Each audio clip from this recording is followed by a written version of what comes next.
자, 주님께서 너는 금식할 때 머리에 기름을 바르고 얼굴을 씻어라. 이제 주님께서 제자들 보고 이렇게 표현을 하셨는데 그 배경은 이미 조금 전에 설명했어요. 머리에 기름을 바르라는 말씀은 일상적인 몸 단장을 청결하고 바르게 하라는 말씀이니, 그 루시 보아스를 만나러 갈 때 그 시어머니가 머리에 기름을 바르고 옷을 단정하게 입고 이제 가라고 그렇게 했었죠.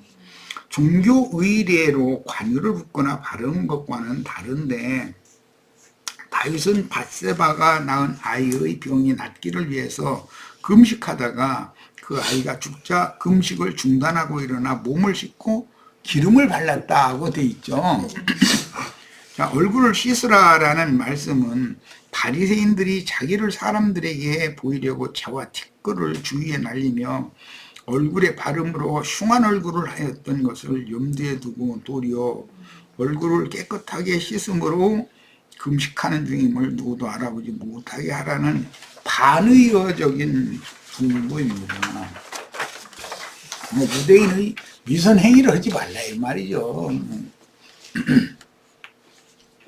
예수님은 제자들에게 금식하며 기도할 것을 금한 것이 아니라 진실한 마음으로 하나님께 자신의 죄악을 회개하며 용서를 구하거나 자신의 힘으로는 도저히 감당해낼 수 없는 위경에서 건져주시기를 구할 때 사생결단의 자세로 기도하며 주님께 매달리는 진정한 금식을 하라는 것을 제자들에게 분부하셨습니다. 이 제자들에게 금식을 이렇게 해라라고 분부하신 것은 어떤 위선적인 금식을 하지 말고 사람들에게 복음을 잘 전파해서 사람들을 옳은 대로 돌아오게 하는 일을 위해서 그 일을 위해서 금식을 하라는 거예요. 그런데 그 금식이 뭐냐, 유대 종교인들의 그런 행습을 먹고 마시는 율법적인 종교 생활을 끝내고 세상의 누림을 다 끝내버리고 그거는 이제 금식하고 예수님이 주시는 새 음식 신령한 떡과 생명수를 먹고 마셔야 된다. 지금 그 얘기단 말이야. 오직 은밀한 중에 계신 내 아버지께 보이게 하려 함이라. 은밀한 중에 모시는 내 아버지께서 갚으시리라. 이제 이랬는데, 금식은 주님께 첫 번째는 용서를 구하는 목적. 다니엘 9장 읽어보면 기본적으로는 용서를 구하는 것이 기본적이죠. 그런데 그것은 떠나서 무엇을 요구하기 위해서 떼쓰는 것으로 오인시켜서 가르쳐버린 거죠. 이게 유대교인들이. 자신의 삶을 통해서 가해지는 잘못에 대해 징벌을 순히 받는 진정성을 보이라는 것이 목적이므로 제자들의 삶에서 오는 감당하기 어려운 일들에서 벗어나려는 단순한 생각으로 금식하는 것은 하나님께 연락될 수 없음을 알아야 합니다. 세상에서도 뭔가 막 많은 회중이 막 머리에 띠두르고 막 길거리에 나와서 떼쓰면은 국가도 어떻게 자기 정권 유지를 위하고 민심을 다스리기 위해서 그걸 들어주고, 그것은 있을 수 없는 일이죠. 공무를 집행하는 정정당당한 그 업무 처리를 정당하게 여지 않고 누군가 와서 법적으로 그게 안 되는 일인 것을 가지고 떼를 쓰는데 계속 쫓아오고 떼 쓴다고 해가지고 그걸 들어주면은 그게 무슨 놈의 공무원이요.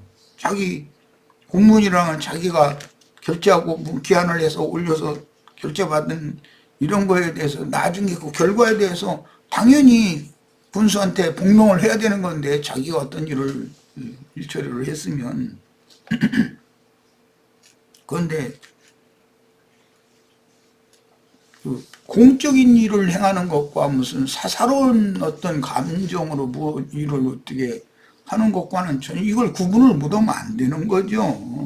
오늘날 지금 안 웃어지만 국가 지도자가 자기 부인의 뭐 말을 잘 듣는 모양인데 그건 사적인 일이고 국가의 공무를 집행하는 최고 지도자가 자기 부인의 말만 이렇게 잘 들어주려고 그러고 그러면은 국민들이 당연히 그렇게 해서는 공무집행을 그렇게 해서는 되냐 이러고 떠들지. 예. 공과 사를 잘 구분을 해야죠. 자, 은밀한 중에 보시는 네 아버지께서 갚으시리라 라고 하시는 말씀은 주님은 하늘 아버지께서는 인간들의 삶에 필요한 모든 것들도 그 심중의 생각, 감정, 의지, 신앙, 양심 다 꿰뚫어 보고 계시고 그의 삶이 어떠한 것도 다 보고 계신다라는 말이죠. 이미 다 알고 계신다 그런 말이죠. 그러니까 진솔하고 정직해라 이제 이걸 강조하시는 말씀이에요. 자, 이제 이사야 58장 6절로 14절에 나오는 선지자를 통해서 가르쳐 주신 하나님이 기뻐하시는 금식 이야기를 이제 들어갑니다. 이사야 58장 6절로 14절. 내가 기뻐하는 금식은 하나님이 기뻐하시는 금식이 이렇게 정해져 있죠. 흉악의 결박을 풀어주며, 그러니까 교계나 유대교 지도자들이 가르쳤던 그런 금식과는 먼저 시작부터 이게 내용이 다른 거죠. 흉악의 결박을 풀어준다는 것은 세상적으로는 우선 빚을 잔뜩 지고 이렇게 항상 빚에 쪼들림을 받고 도망다니는 그런 쫓기는 그런 처지가 된 그런 사람의 그 결박을 죄인을 붙잡아 가려면 뭐 뽑아해가지고 끌어가잖아요. 그런 것을 풀어준다. 이것은 사망의 멍에 또는 사망의 줄이다 이러는데 그게 사실은 육신의 생각에 자기 스스로 영혼을 묶어버리는 거거든. 그게 이제 마귀에게 속아서 그러는 건데 그게 뭐냐? 욕심이다. 이게 욕심. 인간의 욕심이라는 것 때문에 사망 권세가 자기 영혼을 월고 매버린다 이거. 그리고 그 묶은 자가 자기가 원하는 곳으로 끌어가는 거잖아. 이제 흉악의 결박을 풀어주며 멍에의 줄을 끌어주며 이것은 뭐 옥에다 이제 가둘 때 이렇게 뭐 감옥에다 넣고서는 이게 저기 열쇠를 밖에서 이렇게 채우잖아요. 그런데 그것을 풀어줘야 된다라는 말은 사실은 육신의 생각을 영의 생각으로 전환되게 해주는 것을 말하는 것이고 이것은 뭐 하늘이 문이 열렸다 뭐 이제 표현을 이렇게 하는데 그런 개념이에요. 그 다음에 세 번째는 압제당하는 자를 자유하게 하며 이건 옥에 갇혀있는 자지요. 압제당하는 자 말할 것도 이 사람을 해방시켜 주는 것이고 모든 멍에를 꺾는 것이 아니겠느냐. 앞에 멍에가 나왔는데 모든 멍에가 여기는 죄 앞에는 죄고 여기는 죄들이에요. 죄와 죄들에서 벗어나게 된다. 그런 죄와 죄들의 압박에서 벗어나게 된다 그런 말이에요. 이게 이것을 위해서 제자들은 금식을 해야 되는 거예요. 말하자면 이건 전부 전도를 어떻게 할 거냐와 관계되는 얘기지 바꾸는 얘기는 아무 상관없는 얘기잖아 지금. 또 줄인 자에게 내 양식을 나눠주며 그러니까 이제 여기서 줄인 자라는 것도 하나님의 말씀을 듣지 못한 그 귀가를 당한 사람들에게 영생하는 떡과 영생하는 생수의 물을 이렇게 나눠주는 것을 의미하니까 이것도 전도를 통해서나 이게 가능한 것이라는 걸 알 수 있고 유리하는 빈민을 지배드리며 뭐 유리하는 빈민 얘기만 하면은 뭐 나는 어릴 때 70년도에 68년도부터 만 3년 동안 때는 군대 생활을 36개월을 했기 때문에 36개월 조금 더 했는데 전방에 문 사건이 있어서 이제 그 제대가 좀 늦춰지는 바람에 조금 더 했죠. 근데 그 70년도에 이제 제대를 했는데 이게 그때까지 이제 나의 인생이 너무 내가 머리 둘 곳이 없었어요. 군대 갔다 올 때까지도 그런 과거사를 이렇게 떠올리면서 참 하나님이 하신 일이 너무 기묘하다 이런 것도 많이 생각하고 그래도 말씀을 통해서 은혜를 입고 그 영혼이 이제 소송을 받고 이렇게 이런 것이 너무 이제 와서는 너무 감사해요. 이제는 인생의 중결기에 들어서서 모든 것을 다 갖춰서 너무 모든 것이 뭐 부족함이 하나도 없게 이렇게 해주시는 이런 것을 보면서 그렇다 인생은 어릴 때 어떠한 처지도 경험해보고 뭐 눈물도 많이 흘려보고 사회에서 비천한 자로 낮은 자의 자리에서 이렇게 멸시도 많이 당해보고 그렇게 했을지라도 그 인생의 결말이 주면 그것이 인생의 성공 아니겠는가. 뭐 어릴 때부터 다 행복하면 그건 말할 것도 없이 준 거죠. 그런데 그게 쉽지 않죠. 그럼 우리 부모들은 어릴 때부터 자기 자식을 책임지고 잘 보살펴서 자기 인생을 자기 스스로 잘 개척하고 경영에 나갈 수 있게 할 때까지는, 성인이 될 때까지는 책임지고 길러야 되는데, 그래서 나는 생각하는 것이 어릴 때 이제 한이 맺혔으니까 그러겠지만 부모가 자식을 낳아놓고 무책임하게 먼저 자식 혼자 놔두고 떠나버린다. 그런 것도 그거는 자식에게는 그건 참 큰 잘못이다. 이제 이런 생각도 해본 적이 있어요. 어쨌든 사람은 부모를 잘 만나야죠. 제 인생에서는. 이런 것처럼 영적으로도 영적인 하늘 아버지와 하나님의 짝인 교회를 잘 만나야 인생을 성공할 수 있다라는 것을 참 철두철미하게 배웠습니다. 정처 없이 떠도는 그런 유리하는 빈민 얘기만 하면은 이상하게 가슴이 이렇게 좀 뭉클하고 많은 감격을 받습니다. 그런 사람을 집에 들인다. 갈 곳 없는 정처 없는 사람들을 자기 집에 들인다라는 것은 전도를 해서 교회 모임에 영접해서 초대한다 그런 말이잖아요. 우리 이제 은상이하고 애선이가 이제 특히 내가 이것을 강조한 것은 내 경험 때문에 이제 강조를 한 거지만 영혼들이 지금 모두 다 유리하는 빈민들이다 이게. 어디 머리 들 곳이 없는 거예요. 마음 들 곳이 없는 거예요. 그런 사람들한테 하나님의 마음을 전해야 되는 것이고 하나님께로 다 돌이키게 해줘야 되는 거죠. 그리고 교회를 맡아서 교회에 오는 영혼들을 잘 이렇게 양육하는 그런 책임을 아주 충성스럽게 잘해야 돼요. 이것이 인생의 최고의 행복이에요, 사실은. 헐벗은 자를 보면 입히며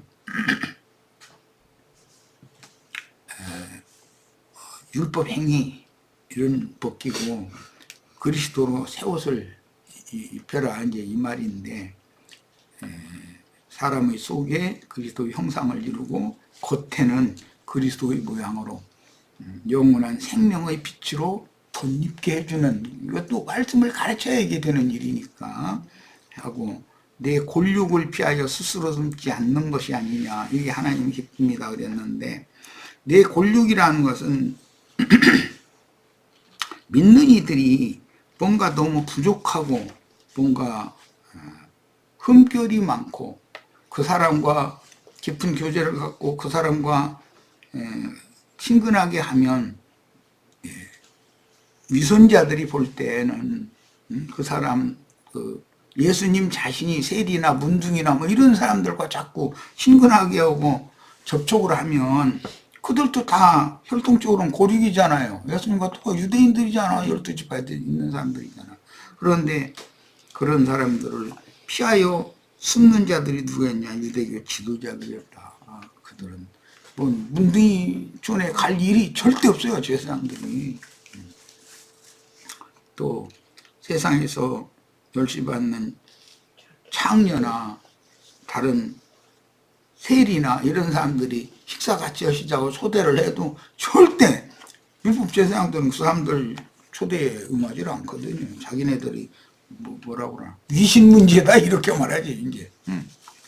그래서 골육을 피하여 스스로 숨지 않는 것은 믿는 이들 교회에 불러 모으면 사실은 그 내막을 모르고 그냥 넘어가면 상관없지만 자세히 알고 보면 진짜 너무 많은 사연들을 다 안고 있는 거예요.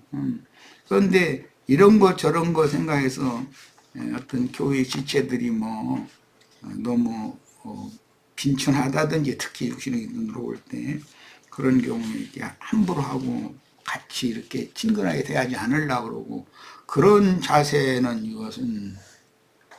이건 뭐 내가 지방교회에 있을 때 어떤 노자매님이나 또는 그때 당시 청년들 처녀들이었지 뭐 소인 공장 죄송합니다 미싱하는 거기 닭장처럼 만들고 공장에 가서 그거 일하고 닭장 그 기숙사라고 거기서 한숨 자고 이러면 또 그거 종일 그거 해야 되고 그런 처녀들이 60년대 하반 70년대 초반에 참 많았는데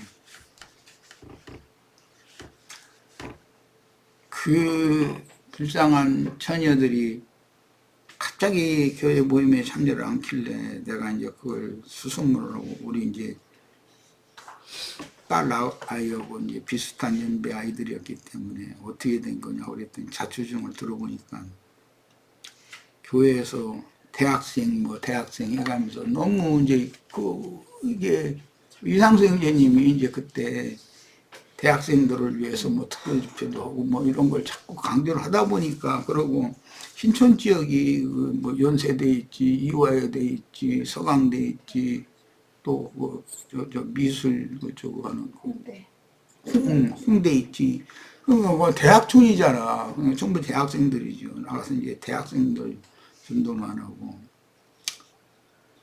예, 거기다 대고 이제 내 자식은 어떻게 이제 서울대생이었는데 그러다 보니까 대학생들 몇 명 모아놓고 그들끼리 특별 집회 한다고 대학생 집회로 모이세요 막 자꾸 이래서 하니까 그 아이들은 갈 데가 없는 거예요. 교회에 왔다가 대학생이 아니니까 그 이제 상처받고 돌아가가지고서는 안 나와버리는 거예요. 그래서 내가 이제 그 아이들 그 용산 거기서 뭐 기숙사 얻어서 뭐 저렇게 나와서 산다고 그러는데 그러고 살고 있는데 그 전라도 경상도 구석에 있는 부모들은 아이들이 지금 어떻게 살고 있는지도 모르고 양 명절 때 뭐 사과 옷가지라도 사들고 이렇게 회사가 제공해주는 버스 타고 이렇게 오고 그러면 그냥 뭐 축제는 한 줄 알고 그만큼 우리가 어려운 시대였었죠. 그래서 가서 보고 같이 기도하자 그러고 아이들을 쳐놓고서 했더니 이제는 못 나간다고 세상 교계는 이렇게 차별을 안 하니까 거기에 이제 마음을 두고 신앙생활이라도 하니까 일요일 날은 쉬게 해주니까 공장들이 우리가 버티고 있는데 이렇게 힘들어도 버티고 있는데 그런 것이 교회라면 우리는 안 나가겠다. 단호하게 딱 그러더라고. 뭐 나도 더 이상은 어떻게 달래볼 방법도 없었죠. 할 말도 없었고 이제 우리 아이 보고만 거기 가끔 들여다보고 가끔 들려보고 그래라 내가 이제 그러고 말았는데 그런 걸 보면 빈천한 사람들 어떤 사정이 가슴속에 그 어떤 사정을 발설도 못하고 품고 사는 사람들이 얼마나 많아. 인생사라는 건 다 여러 가지 의욕절들이 있게 마련인데 자기는 그런 사람들과 상관없는 사람이다 그래가지고 곤욕을 피하여 스스로 숨는 짓을 한다더니 그건 주님의 종이 아니죠. 말할 것도 없이. 그러니까 이런 것이 하나님이 기뻐하시는 금식이다 이렇게 설명했을 때 바꾸는 얘기하고는 아무 상관없는 얘기잖아. 즉 말하자면 세상사를 먹고 마시고 누리는 것을 금해라. 그리고 이런 사람들한테 하나님의 풍요를 하나님의 부요를 같이 나눠줘라. 이게 내가 기뻐하는 금식이다. 지금 그 말이란 말이에요. 자, 1번에서 지금 8번 항목까지 왔는데 이런 말씀은 보내심을 받은 선지자의 사역이므로 이사야에게 이것이 계시됐지만 오늘 우리에게 동일하게 지금 말씀하신 것이란 말이에요. 주님께서. 신약에 적용하면 제자들의 사역인 이뤄진 영혼들을 되찾아 그리스도의 것으로 돌려드리는 천국 복음 전파를 통해서나 야훼께서 기뻐하시는 금식이 가능하다. 그러니까 전도자는 이런 사람들과 같은 처지에서 전도를 해야 된다 이거예요. 자기는 뭐 세상에 있는 거 다 누려가면서 그 지방교회 형제들이 내가 막 와서 얼마나 막 소리를 지르고 화를 내고 이제 그것도 뭐 겹쳐서 이제 그런 사건이 있었는데 그 아래 뭐 식당에 가서 이제 밥들을 먹고 나서 뭐 결제를 하는데 뭐 교회연금으로 결제한다고 그러는데 다 각자 자기 밥값 다 내라고 따로따로 다 내라고 나한테 내 내가 계산할게. 이제 내가 이제 화가 난 바가 있었기 때문에 이제 그랬죠. 그랬더니 그게 나는 그때 처음 초대를 받아서 간 거고 나 몰래 내 성깔이 너무 이제 그런 사람이라 그러고 나는 빼놓고 저희는 그런 걸 자주 그 식당에 가서 아주 그러고 다녔던 거예요. 이제 뽀로이나 이제 못 들어는 짓이냐고 말이야. 와가지고 그냥 막 난리를 막 뒤집어 놨었지. 그런 적도 있었는데 너무 뭐 그러다 보니까 어떤 형제가 너무 맑은 물엔 고기가 못 산다 못 찬다 해가면서 뒤에서 수근수근 했었고 막 한 소리도 듣고 그랬는데 이제 이런 것 저런 걸 겹쳐가지고 내가 이제 그 우라가 치밀은 상태에서 이제 물론 그랬죠. 그렇지만 뭐 그런 것이 내가 잘했다는 게 아니라 그런 식으로 세상에서 그렇게 밟히는 사람들, 함부로 취급당하는 사람들을 교회에서까지 이렇게 차별을 한다면 그건 교회가 아니에요. 그건 교회가 아니에요. 자, 8절 그리하면 내 빛이 새벽빛같이 비칠 것이며 여기 하나님이 기뻐하시는 이런 전도자로서의 사명을 충성스럽게 하면 네 빛이라는 게 말씀에 대한 깨달음이 올 거다. 더 하나님의 중심이 뭔가 더 깨달아질 거다. 새벽같이 비칠 것이며 네 치유가 급속할 것이며 여기 이제 고친다고 하는 이 이야기의 치유라고 하는 것도 영혼의 상처받은 것이 기본적으로는 상처받은 영혼들이 세상에서 이제 안 봐야 되고 안 들어야 되고 안 당해야 되는 그런 것들을 많이 당한 영혼들이 치료가 필요하잖아요. 그 영혼들은 누구나. 그런데 본인이 전도자 자신이 먼저 치료를 받아야 되기 때문에 하는 말이에요. 하나님이나 영혼을 고칠 수 있다라는 의도인 거죠. 그리고 네 공의가 네 앞에 행하고 여호와 영광이 네 뒤에 호위하니 이건 뭐 설명할 필요도 없어요.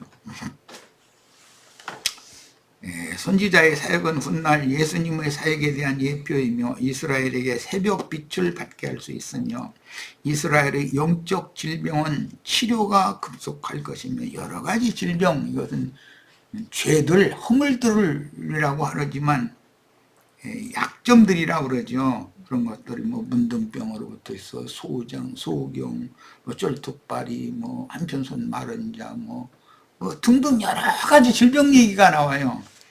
그런데 그것이 인간들이 약점을 그런 어떤 약점들을 다 지닌다. 뭐 중풍병 이야기도 나오고 뭐 별병 이야기가 다 나오죠. 출애굽기에 보면 애국의 질병에서 치료받는 얘기가 나오죠. 자, 네가 부를 때에는, 이 말은 이런 진실한 증인이 사역을 위해서 주님을 찾을 때에는, 부를 때에는 나 여호와가 응답하겠고, 내가 부르짖을 때에는 내가 여기 있다 하리라. 당연히 응답해 준다, 이제 그 말씀이죠. 만일 네가 너희 중에서 멍에와 손가락질과 허망한 말을 제하여 버리고, 근데 멍에라는 것은 율법의 짐을 자꾸 올려놓는 것이죠. 죄짐을 더 올려놓는 것이죠. 남을 정죄하는 것, 강대상에서. 그 다음에 손가락질, 세상적인 어떤 높고 낮음이나 빈부 귀천이나 이런 것 등을 가지고 함부로 사람을 이렇게 낮추는 거, 저 사람이 이런 사연이 있다더라 라는 거. 뭐 어떤 자매가 교회에 들어왔는데 우연찮게 뭐 혼인을 3번, 4번을 이제 했다. 그러면 과거사에 대해서 물어볼 필요도, 그거 알아볼 필요도 없는 일인데, 그런 걸 가지고 막 이렇게 광포하고, 자기는 결혼 한 번밖에 안 했다. 한 번 한 거나 4번 한 거나 차이는 뭔데 도대체. 그럼 그 사람이 행복했겠어요? 4번 결혼한 사람이 한 번 결혼한 사람보다 인생이 평탄하고 행복했을 것 같아요? 불쌍히 여겨야죠. 얼마나 매사가 힘들고 그러면 그랬을까. 이렇게 해야 그 사람이 자기 자신의 스스로 잘못이 있으면 주님 앞에 가서 내가 이런 허점이, 약점이 너무 많은 사람입니다. 이런 사람 나를 받아주시니 얼마나 감사한 일인지 이러면서 주님 앞에 나갈 거 아니겠어요? 그리고 허망한 말을, 강대상에서 허망한 말 하는 것은 뭐 하도 우리는 뭐 이제 이미 다 알고 있으니까. 전도자가 하나님 앞에 쓰임받는 하나님의 종이라는 사람들이 허망한 말이라는 것은 공허하고 있어도 그뿐 없어도 그뿐 그런 말들을 한다 그 말인데, 설교 말씀이 그 영혼에 무슨 생명의 풍요를 얻게 하고 누리게 하고 그런 것이 아닌, 어떤 말을 해도 뭐 세상에서 축복받아 잘 되는 얘기를 백날 잘해줘도 그거 다 허망한 말이고, 육신이 병 고쳐서 건강해지는 얘기 백날 해줘도 다 허망한 말이야. 병 고치면 육신으로 받았어도 그 사람도 때가 되면 다 죽게 돼 있어. 안 죽는 사람이 어디 있어. 주님의 말씀이나 영생, 죽음이 없고 영생하는 거지. 그 다음에 줄인 자에게 내 심정이 동하며, 뭐 영생하는 양식과 생명수로 기가를 만난 사람들은 이제 줄인 자인데, 굶주린 자라는 말이죠. 내 심정이 동하며 그랬는데, 뭐 이런 얘기는 자꾸 내 개인 얘기를 뭐 자꾸 생각이 나는데, 참 배고픈 사람, 누구 보호자가 없는 사람이 길거리 떠돌아다니면서 그 배고프고 해 떨어지면 어디 가서 몸을 누일 곳도 없고, 그런 것은 나 같은 경우는 좀 심하죠. 좀 심한데, 그런 사람을 만나면 심정이 동한다는 건 같은 마음이 든다 그런 말이잖아요. 괴로워하는 자의 심정을 만족하게 하면, 괴롭다라는 말은 뭐 사람이, 타락한 사람이 뭐 자기 잘못을 가지고서 괴로워하는 그런 것을 말하는 것이 아니라, 하나님께도 세상에서도 버려진 자는 그 심정이 늘 괴롭죠. 행복할 리가 없지. 그런 사람의 심정을 만족하게 한다는, 영혼을 행복하게 해준다 이제 그 말이고, 내 빛이 영적인 깨달음이, 사람이라는 것이 그 창조자는 누구이며 무엇인가, 그가 한 세상을 살다가 산다는 것 자체는 또 무엇이고 죽는다면 사후의 세계는 어떻게 된다는 것인가? 사람이 어디로부터 누구에게로부터 무엇을 목적으로 세상에 보냄을 받아서 왔다가 궁극적으로 이 생을 떠나면 어디로 간다는 것인가? 이런 것을 사람들에게 가르칠 수 있어야 되는 것이죠. 그러니까 우리 은상이 형제하고 예선이 자매가 사명이 얼마나 큰지에 대해서 잘 깨달아야 돼. 사람이 사람됨에 대해서 자기 자신에 대해서 모르면서 세상에서 뭐 이런 것 저런 것에서 성공한 것이 그것 가지고 고개 빳빳이 들으려고 그러고 뭐 내세우려고 그러면 그게 하나님이 보시기에는 그게 얼마나 그게 어리석은 자예요. 자기 자신을 일단 알아야지. 여호와가 너를 항상 인도하여 메마른 곳에서도 내 영혼을 만족하게 하며 내 뼈를 견고하게 하리니. 메마른 곳에서 그 영혼이 갈급한 상태일 것이고 영혼을 만족하게 해준다는 것은 영과 생명의 말씀을 깨달아야 그 내면이 풍족해지는 것이거든. 채워지는 거고. 뼈를 견고하게 한다는 것은 생명을 강하게 해준다, 이제 그런 말이고, 너는 물된 동산 같겠고, 이것은 이제 팔레스타인 땅의 지리와 관계된 얘기지만, 동산은 에덴 동산의 생명수가 거기서 발원해서 흐르니까 그 영혼이 그렇게 된다는 뜻이고, 물이 끊어지지 아니하는 샘 같을 것이라. 예수 그리스도는 원천이다 그랬고, 원천의 생수가 예수님의 입에서 나오는 것이죠. 네게서 날 자들이 이제 우리 은장형제에서 이 자매가 전도해서 사람을 얻으면 오래 황폐된 것들을 다시 세울 것이며, 너는 역대의 파괴된 기초를 쌓으리니 너를 일컬어 무너진 데를 보수하는 자라 할 것이며 길을 수축하여 거할 곳이 되게 하는 자라. 이것이 여호와 하나님이 기뻐하시는 금식이다 라고 지금 말씀하셨어요. 그러니까 제자들 보고는 이사야 58장에 나오는 이런 금식을 해라 라는 말인 거죠. 오늘은 일단 여기까지서 마치고 다음 시간은 10페이지부터 남은 부분 이어가도록 하겠습니다.